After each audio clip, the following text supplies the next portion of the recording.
comme quand Jésus m'a parlé ce soir, et sans me laisser seul avec mon désespoir. Preuve, quelques éléments qui situent le jeûne et la prière comme étant des choses d'une grande importance. Et là, je m'en vais tout de suite lire avec vous 1 Corinthiens, chapitre 16. 1 Corinthiens, chapitre 16, si vous êtes avec moi, si vous avez votre calepin ou encore votre Bible, vous pourrez aller avec moi dans 1 Corinthiens, le chapitre 16. Voilà, donc 1 Corinthiens, chapitre 16, et nous lirons le verset 9. Le verset 9. Alors ça, dans ce passage, nous avons à comprendre une vérité qui échappe à plusieurs personnes. Tant les chrétiens, mais encore, même les serviteurs de Dieu. Même les serviteurs de Dieu. Comme vous le savez, tous ceux qui rencontrent Jésus, tous ceux qui marchent avec Dieu, savent que les promesses de Dieu sont innombrables dans la Bible. Je me souviens de ce chapitre 1 du livre de 2 Pierre, où il est écrit que les grâces de Dieu sont si fortes, si grandes pour nous, qu'elles nous permettent de partager la nature divine de Dieu. Alors, lorsque nous désirons voir Dieu travailler dans notre vie, lorsque nous désirons voir la puissante main de Dieu s'étendre sur nous et ouvrir toutes les portes, une chose nous échappe néanmoins. Et c'est cela que nous allons voir maintenant dans le texte que nous nous apprêtons à lire. 1 Corinthiens chapitre 16, verset 9, nous enseigne ceci. Paul dit, « Car une grande porte est d'un accès efficace, mais ouverte. Une grande porte d'un accès efficace, mais ouverte, et des adversaires sont nombreux. » Donc voilà un passage qui nous révèle que au même moment, en même temps que Dieu nous ouvre, nous accorde des opportunités, au même instant, à la même époque, le même jour où Dieu nous accorde des grandes faveurs, où nous voyons les promesses de Dieu prendre vie dans nos corps et dans nos vies, dans nos familles, au même moment, des ennemis se lèvent. Vous savez, bien-aimés, frères et sœurs en Christ, mesdames et messieurs, la plupart des gens pensent que au moment où la grâce tombe dans leur vie, au moment où la pluie de Dieu commence à descendre, la plupart des gens pensent qu'il n'y aura aucun obstacle, aucun ennemi, sinon aucun problème. Mais nous devons comprendre que lorsque Dieu nous bénit, en même temps nous connaissons la présence de plusieurs persécutions. Plusieurs problèmes tombent dans nos vies à l'instant même où nous recevons la grâce de Dieu. Ce passage est un passage qui nous parle. Il nous dit qu'une porte s'ouvre dans la vie de l'apôtre Paul. Une porte pourtant d'une efficacité rare, mais au même moment, des grands ennemis. Des ennemis nombreux sont arrivés à l'instant même où la porte s'est ouverte. Qu'est-ce que vous attendez de la part de Dieu? Qu'est-ce que Dieu vous a promis? Qu'est-ce que Dieu est en train de faire dans votre vie? Quels sont les miracles que vous êtes en train d'expérimenter? Mais je veux vous interpeller et vous dire qu'au même moment où ces miracles, au même moment où peut-être cet emploi que vous attendiez depuis longtemps vient d'arriver, au même moment où vous apprêtez à vous marier, au même moment où Dieu a ouvert une porte financière dans votre vie, vous constaterez que des ennemis, des obstacles, des persécutions et des problèmes que vous n'avez même pas prévus, n'est-ce pas, pourront arriver au même instant. Comment sortir de ces difficultés? Comment vaincre tous ces problèmes alors que vous étiez en train de jouir d'une grâce et que des ennemis nombreux, n'est-ce pas, viennent là à votre porte? Le jeûne et la prière. Le jeûne et la prière nous permettent d'avoir le dessus sur nos ennemis. Le jeûne et la prière ne nous donnent pas seulement l'accès, n'est-ce pas, à la faveur ou à la grâce de Dieu, mais par le jeûne et la prière, nous devenons plus forts, plus puissants que nos ennemis. Alors, le jeûne et la prière ne nous donnent pas seulement la puissance sur nos ennemis. Je m'en vais encore vous donner une autre preuve de l'importance du jeûne et de la prière. Et là, je m'en vais chercher cette preuve dans la vie même de Jésus. la vie même de Jésus, c'est-à-dire le livre de Luc chapitre 4, parce que vous devez vous rappeler que dans Luc chapitre 4 et Matthieu chapitre 4, nous voyons Jésus dans le jeûne et la prière. Je m'en vais lire dans Luc chapitre 4, juste le premier verset d'abord. Jésus rempli du Saint-Esprit, Luc chapitre 4 verset 1, Jésus rempli du Saint-Esprit revint du Jourdain et il fut conduit par l'Esprit dans le désert, où il fut tenté par le diable pendant 40 jours. Il ne mangea rien durant ces jours-là et après qu'il eut écoulé, il eut faim. Le diable lui dit, si tu es le Fils de Dieu, ordonne à cette pierre et qu'elle devienne du pain. Jésus répondit, il est écrit, l'homme ne vivra pas de pain seulement. Vous voyez que Jésus vient d'être tenté par le diable alors qu'il est dans le jeûne et la prière. Lorsque vous étudiez les chapitres 4 et les chapitres 4 de Luc et les chapitres 4 de Matthieu, vous allez vous rendre compte que Jésus va être tenté, n'est-ce pas, à travers trois épreuves, 3 tentations, n'est-ce pas? Et quand vous lirez Genèse chapitre 3, vous verrez qu'il s'agit des mêmes tentations qui ont ébranlé Adam et Ève. Satan va donc proposer à Jésus, comme il a proposé à la femme dans Genèse chapitre 3, n'est-ce pas, 3 tentations qui ramèneront l'homme à ses intérêts personnels. Alors qu'Adam et Ève ont échoué, alors qu'Adam et Ève n'ont pas pu résister aux tentations de Lucifer, du serpent ancien, dans le passage que nous venons de lire, nous sommes en train de voir Jésus, lui par contre, remporter la victoire. C'est-à-dire, dans son état de jeûne et de prière, malgré les tentations du diable, en lisant tout le chapitre 4 du livre de Luc, vous allez vous rendre compte que Jésus, qui est le deuxième Adam, va remporter la victoire en restant attaché et loyal à Dieu.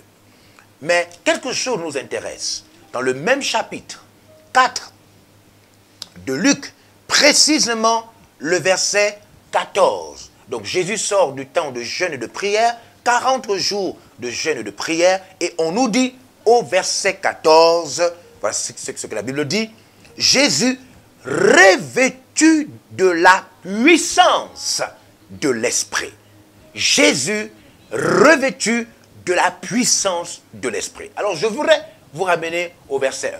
Au verset 1, on nous dit que Jésus fut amené par l'Esprit, n'est-ce pas, dans le désert.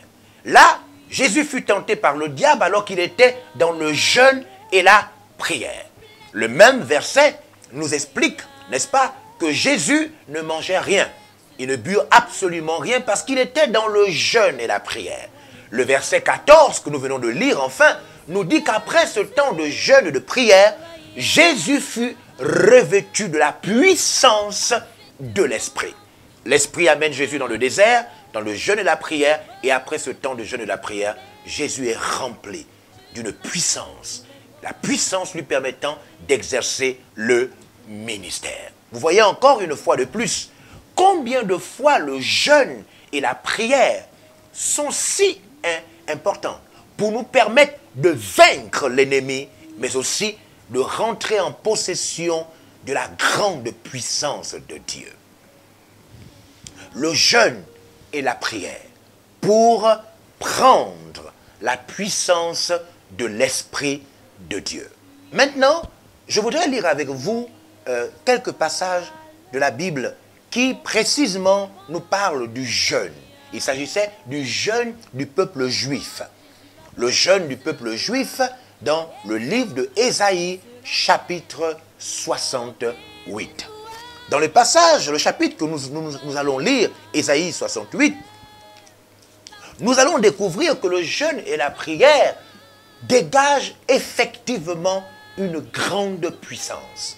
Et que tous ceux qui se privent, tous les croyants, les chrétiens, qui se privent du jeûne et de la prière, en réalité se privent de la puissance, se privent des pouvoirs de Dieu, mais surtout se privent de mener une vie exceptionnelle et victorieuse. Ésaïe chapitre 58.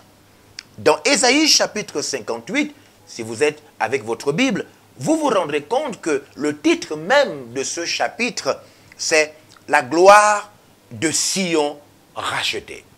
Et quand vous allez lire l'ensemble de Ésaïe 58, vous allez vous rendre compte qu'il est question, n'est-ce pas, du jeûne et de la prière. Je m'en vais commencer à lire avec vous, n'est-ce pas, à partir du verset 3. Ésaïe chapitre 58, le verset 3. Et on nous dit ceci. Que nous sert de jeûner? Que nous sert de jeûner si tu ne vois pas? Voici une révélation qui apparaît dans ce passage. Dès le commencement, le jeûne nous expose à la face de Dieu. Ésaïe nous fait savoir que pendant le jeûne, c'est alors que Dieu nous voit. Non pas que Dieu ne nous voit pas en tant que créature, en tant qu'être humain, mais ce passage souligne simplement que le jeûne attire l'attention de Dieu sur nous. Oui, le jeûne nous plonge dans la sphère spirituelle de Dieu. Comme nous le disions hier, c'est Galates chapitre 5, à partir du verset 16, qui nous montre que les désirs de l'esprit et les désirs de la chair sont complètement opposés.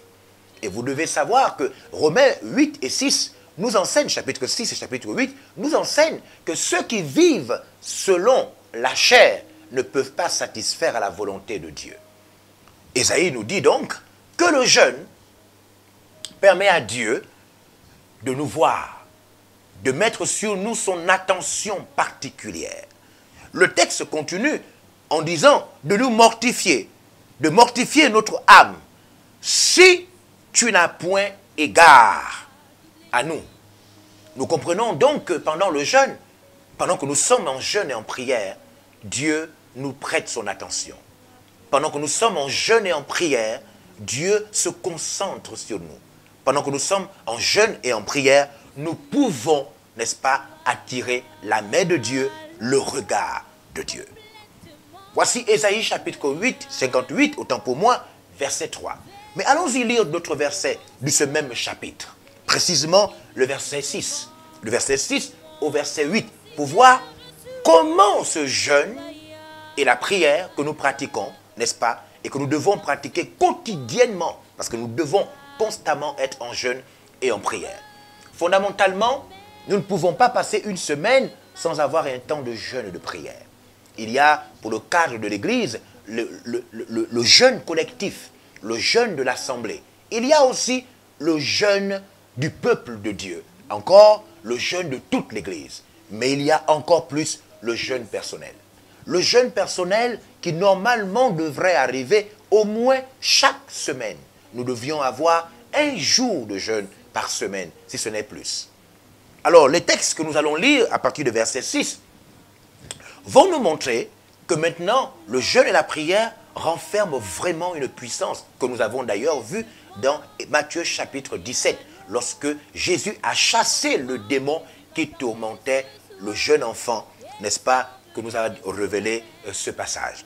Alors, je m'en vais lire avec vous, verset 6. « Voici le jeûne auquel je prends plaisir, dit le Seigneur. » Donc, le Seigneur prend plaisir au jeûne.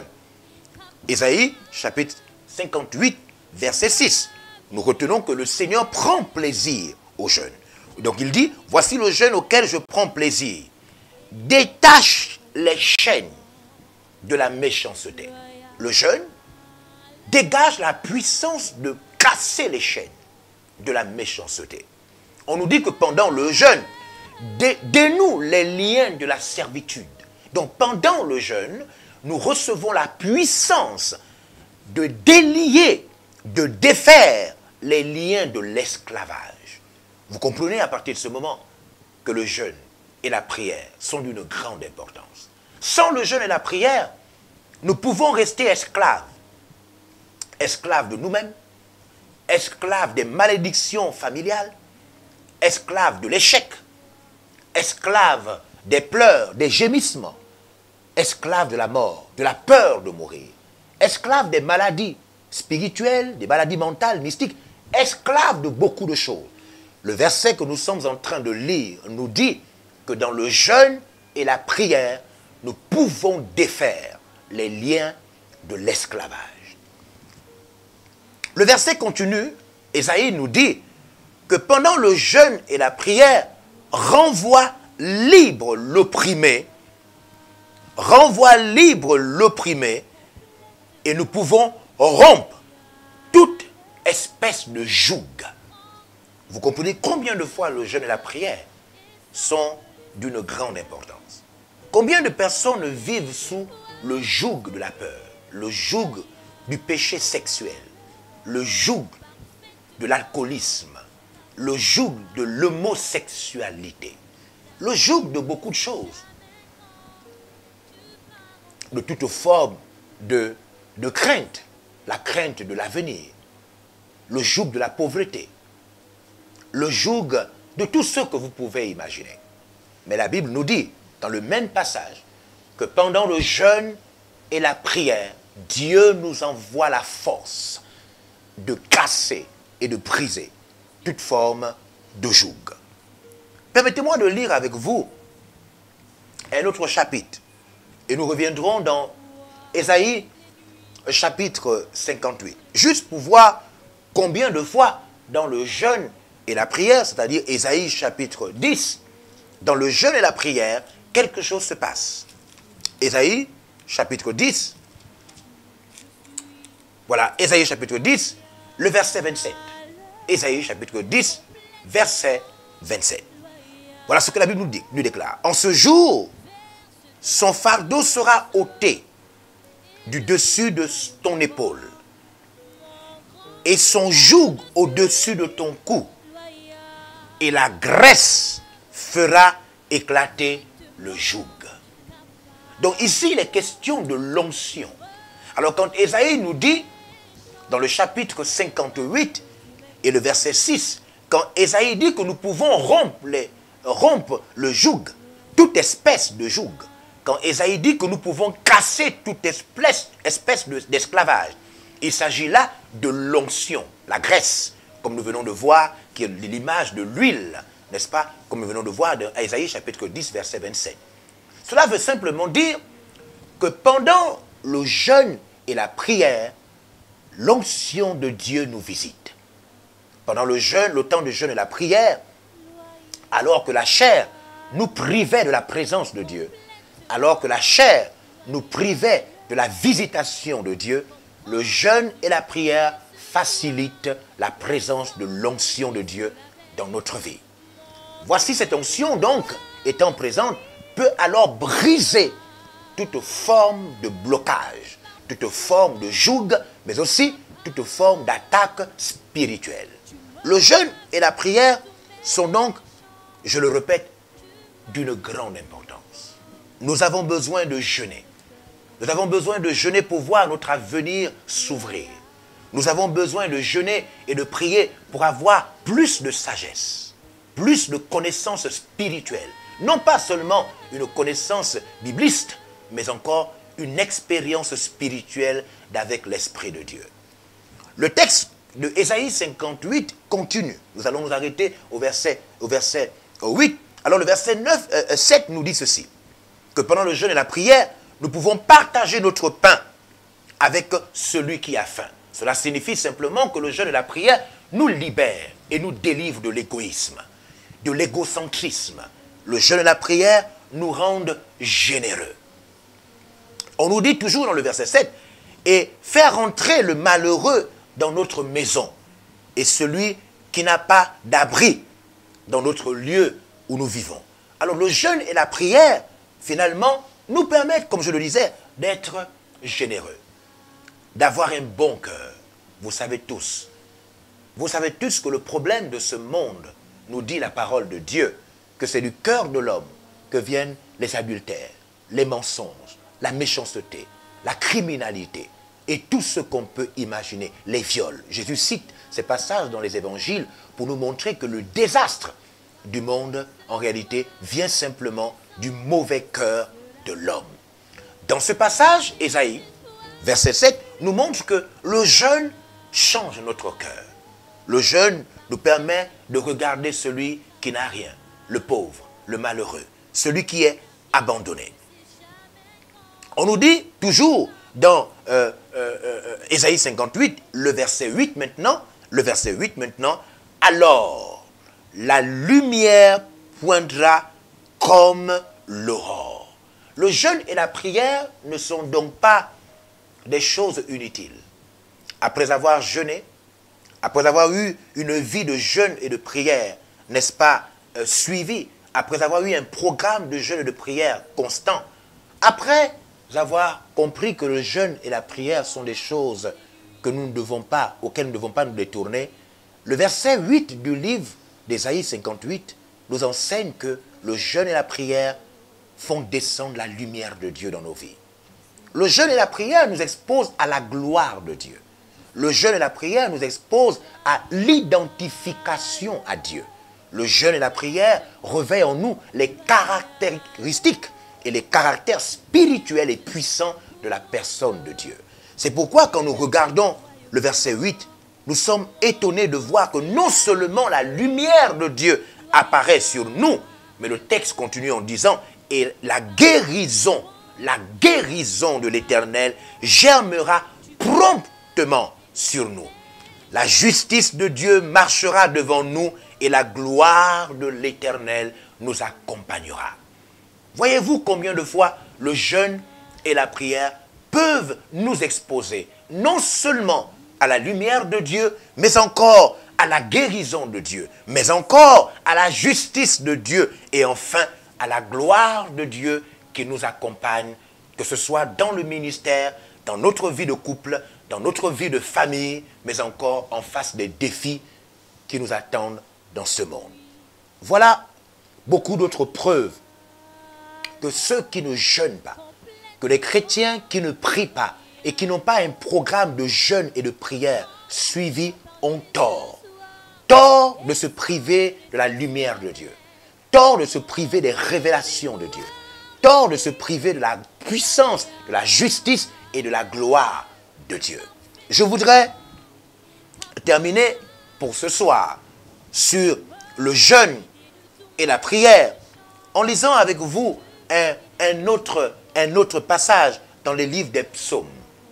Voilà, le livre des psaumes, juste pour comprendre combien de fois le jeûne et la prière, le psaume 66, le jeûne et la prière sont d'une grande importance. Le psaume 66, verset 7, nous enseigne ceci. Il domine éternellement. Le psaume 66, verset 7. Il domine éternellement. Il s'agit de l'éternel, de Dieu. Il domine éternellement par sa puissance. Ses yeux observent les nations, que les rebelles ne s'élèvent pas. Dans le passage que nous sommes en train de lire, nous découvrons que Dieu domine par sa puissance. Nous comprenons que Dieu est élevé parce qu'il est puissant. Dieu a le dessus sur toute chose parce qu'il est puissant. Dieu peut vaincre ses ennemis parce qu'il est puissant.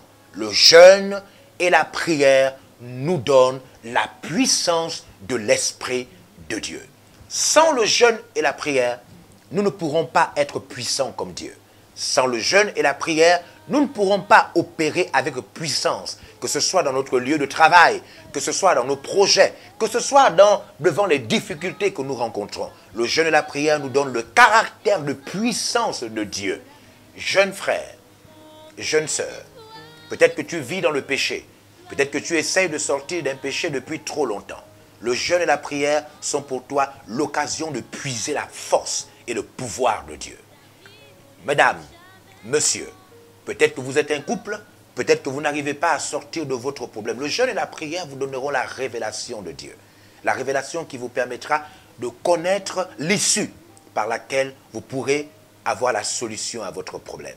Le jeûne et la prière sont indispensables à l'Église, à une Église vivante, à une Église forte, à une Église qui veut remporter la victoire. Quelle victoire? Celle de gagner des milliers d'âmes. Le jeûne et la prière sont importants pour les missionnaires, pour tous ceux qui sont envoyés quelque part, prêcher l'évangile de Jésus, afin que leur parole ne soit pas faible, vide de sens, et que leur parole ne se prive pas de miracles et de guérison.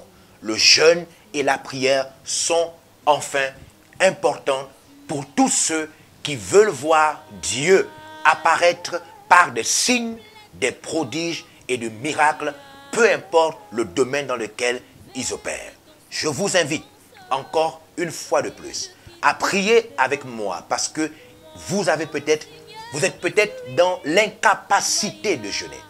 Lorsque vous vous mettez à commencer à jeûner et à prier, des voix, des pensées vous disent que vous n'allez pas réussir à terminer la journée.